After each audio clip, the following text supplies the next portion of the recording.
Hello दोस्तों, welcome back to my YouTube channel.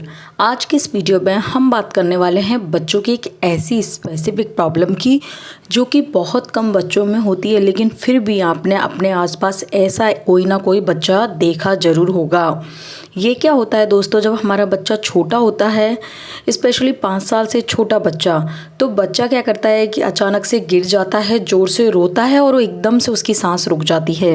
या फिर बच्चा कोई खेल खेल रहा है, वो अचानक से डर गया है और ऐसे में भी दोस्तों बच्चा सांस रोक लेता है। या फिर आपने बच्चे को गोद में उछाला या आपने बच्चे को 1-2 बार ज़ोर से उछाल दिया, ज़्यादा बच्चे के साथ मस्ती कर ली, तो इस तरह से कोई भी अगर ऐसी चीज़ होती है, एक्टिविटी होती है जिसमें बच्चा डर जाता है, तो सबसे पहले वो अपनी सांस कुछ सेकंड के लिए या फिर 1 मिनट के लिए रोक लेता है। इसमें बच्चे का शरीर नीला पड़ जाता है और आप एज बीइंग ए पेरेंट या फिर आप जो बच्चे को अपने आसपास देख रहे हैं, आप रिलेटिव्स या जो भी हैं बच्चे के नेबर, आप खुद भी एक बार सदमे में आ जाते हो, डर जाते हो कि आखिर बच्चे को ऐसा क्या हो गया कि बच्चे ने एकदम से सांस रोक ली। उसके बाद हालांकि बच्चा नॉर्मल हो जाता है, लेकिन ये सिचुएशन दोस्तों स्पेशली पेरेंट्स के लिए तो बहुत मुश्किल वाली होती है। तो ऐसा क्यों होता है, इसके क्या होम रेमेडीज़ हैं, इसको घर पे कैसे ठीक किया जा सकता है, ये किस कंडीशन में सीवियर होता है, यानी कि किस कंडीशन में आपको इसे नॉर्मल नहीं लेना चाहिए और डॉक्टर से मिलना चाहिए, और किस कंडीशन में बिल्कुल नॉर्मल होता है। तो ये सारी चीज़ें दोस्तों, इस चीज़ के बारे में मैं आपके साथ शेयर करने आई हूँ। इसको दोस्तों ब्रीथ होल्डिंग स्पेल बोलते हैं और इसके बारे में डिटेल से हम इस वीडियो में चर्चा करेंगे। अगर आप चैनल पे नए हैं तो मेरे चैनल को सब्सक्राइब कर लीजिएगा और इस तरह की बहुत सी वीडियोस को रेगुलर देखने के लिए बेल आइकन पर क्लिक कर लीजिएगा। तो चलिए दोस्तों, अब आते हैं हम हमारे टॉपिक पर। तो दोस्तों, ये जो ब्रीथ होल्डिंग स्पेल होता है, ये प्रॉब्लम अक्सर कई बच्चों में पाई जाती है। इसको हम कई बार नॉर्मली ये बच्चों में बहुत ही, यानी कि उस बच्चों के आप पेरेंट्स हाइपर हो जाते हैं, लेकिन ये इसमें बिल्कुल डरने वाली, कुछ कंडीशन में तो बिल्कुल भी रिस्क नहीं होता है या डरने वाली कोई बात नहीं होती है।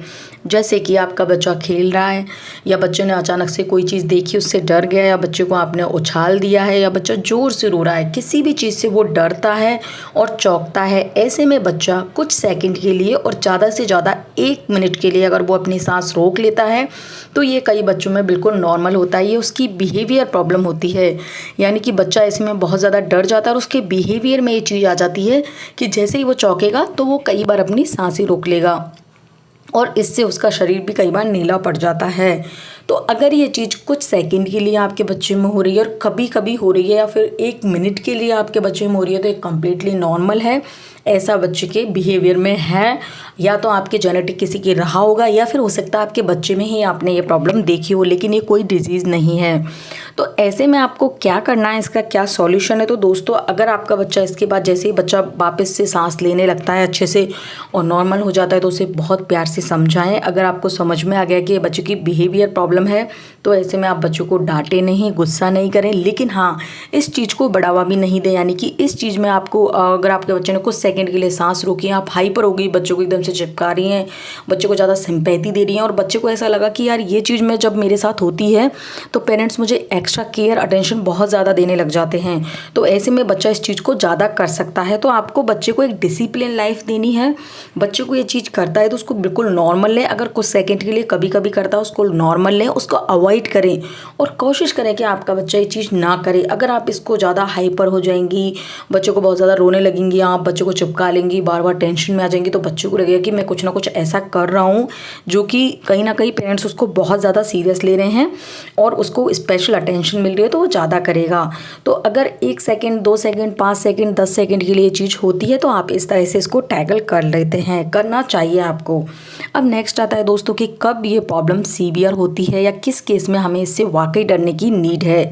इसके अलावा दोस्तों, आप एक रेमेडीज़ और इसके लिए कर सकते हैं। अगर आपके बच्चे ने ऐसा किया है, उसने ब्रीथ को होल्ड किया है, तो आप उसको लिटा दीजिए सीधा, और एकदम सीधा लिटाने के बाद उसको साइड में कर दीजिए, जैसे कि बाईं करवट दिला दिया, दाईं तरफ करवट दिला दी।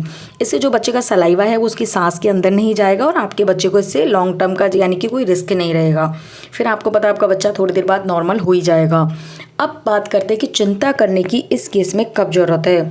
तो दोस्तों, अगर आपका बच्चा 2 मिनट से ज़्यादा सांसें रोक रहा है, या फिर दोस्तों बच्चा गिर गया है, उसके बाद उसकी सांस रुक गई है, उसका शरीर नीला पड़ गया है, या फिर 1 मिनट से ज़्यादा भी बच्चे की 1.5 मिनट 2 मिनट 3 मिनट तक सांस होल्ड कर ली है बच्चे ने, या होल्ड हो गई है, बच्चे का शरीर नीला पड़ गया है, इस तरह की चीज़ें हैं। रेगुलर बेसिस पे ये चीज़ हो रही है। कई बार तो बच्चा चौंक नहीं रहा है, बिल्कुल नॉर्मल खेल रहा था, उसके बाद बच्चा एकदम से उसकी सांस चली जाती है।